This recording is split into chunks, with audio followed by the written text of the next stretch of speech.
நியூஸ்7 தமிழ் மற்றும் எக்ஸல் கல்வி குழுமம் சார்பில் நடைபெறும் துளிரும் விஞ்ஞானி அறிவியல் கண்காட்சியை நாமக்கல் மாவட்ட காவல்துறை கண்காணிப்பாளர் எஸ். விமலா IPS குத்துவிளக்கு ஏற்றி தொடங்கி வைத்தார்.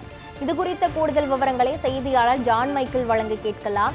ஜான் மைக்கேல், இந்த துளிரும் விஞ்ஞானி நிகழ்ச்சியில் வேறு யாரெல்லாம் பங்கேற்றுள்ளார்கள்? மேலும் விவரங்கள் என்ன?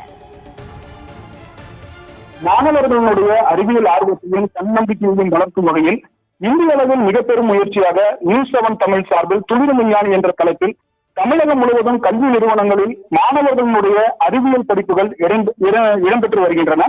இதன் ஒரு பகுதியாக ஈரோடு எக்ஸல் கல்வி குழுமத்தில் இன்று துளிரும் விஞ்ஞானி நிகழ்ச்சி நடைபெற்றது. இதில் நாமக்கல் மாவட்ட காவல்துறை கண்காணிப்பாளர் விமலா அவர்கள் சிறப்பு விருந்தினராக கலந்து கொண்டு குத்துவிளக்கேற்றி நிகழ்வை துவக்கி வைத்து மாணவர்களுடைய அறிவியல் படைப்புகளை பார்வையிட்டார். ஜூனியர் மற்றும் சீனியர் பிரிவாக நடைபெறும் இந்த அறிவியல் கண்காட்சியில் 250க்கும் மேற்பட்ட மாணவர்களுடைய படைப்புகள் இடம்பெற்றுள்ளது. குறிப்பாக புவி வெப்பமயமாதலை தடுத்தல், சென்சார் கருவிகளை கொண்டு சுற்றுப்புற சூழலை பாதுகாப்பு உள்ளிட்ட பல்வேறு படைப்புகள் பார்வையாளர்களை வெகுவாக கவரும் வகையில் உள்ளது.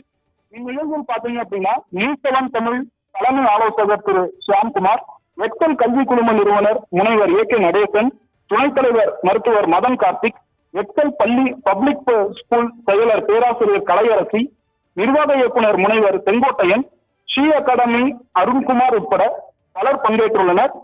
இது தவிர பாத்தீங்க அப்படின்னா கண்காட்சி அரங்கை பார்வையிடுவதற்காக ஏராளமான மாணவர்கள் வந்த வண்ணம் உள்ளனர்.